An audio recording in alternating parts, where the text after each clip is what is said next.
தேவகியாருடைய திருவயத்திலே வந்த அவதாரங்களை செய்தார்.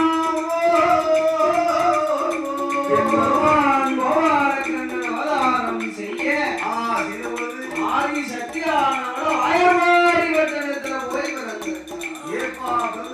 அப்படி பிறந்தவுடனே ஆயமாரி வட்டணத்திலே பிறந்த குழந்தை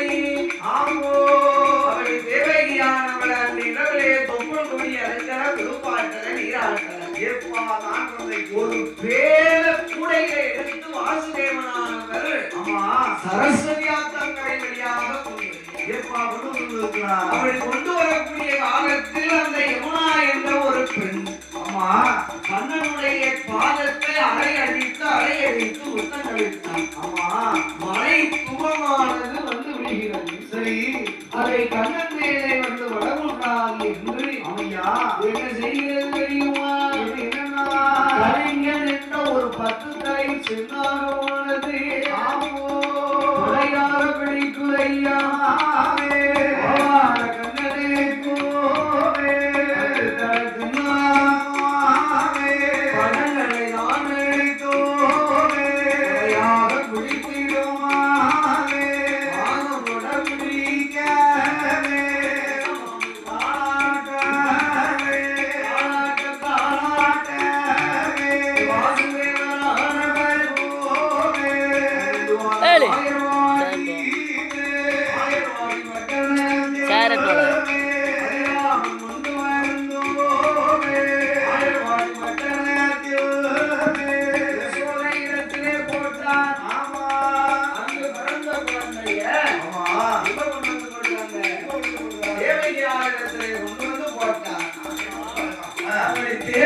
பெருமாளிடத்திலே கொண்டு வந்து போன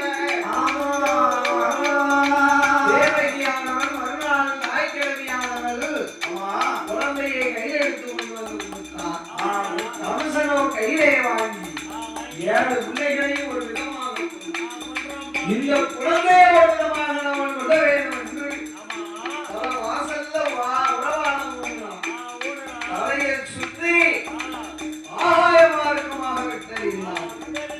ஆகாயத்திலே எரிந்த குழந்தை கம்சராஜன் மார்பை எட்டி முடிந்தது. தங்கைக்கு பிறந்தவன் நாட்டின் பெயரா அயல்வாடி பட்டணத்திலே மாயக்கண்ணன் வளர்ந்தறிகிறான்.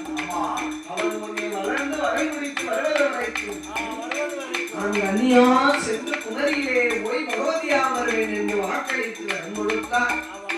அண்ணன் நம்மளை கொண்டு ஆயர்வாடி பட்டணத்தில் வந்து வருகிறான். மறுநாள் காலையிலே ஆயர்வாடி பட்டணத்திலே ஆயர் வீட்டு யாதவர்களே எல்லாரும் செல்ல மகன் பிறந்தான் என்று சீனிவனங்களெல்லாம் செலவு செய்து அருமை மகன் பிறந்தான் என்று அள்ளிப்பணங்களெல்லாம் செலவு செய்து 16வது நாளையிலே பேர்நாமங்களை சூடினார். அந்த கோனாருக்கு இவன் மகனாக பிறந்ததினாலையும் மகனீய கிருஷ்ணா நந்தகுமாரா நந்தகோபாலா என்று பெயர் கொடுத்தார். என் பெருமானாகப்பட்ட கோபால கண்ணனுக்கு பேர்நாமங்களை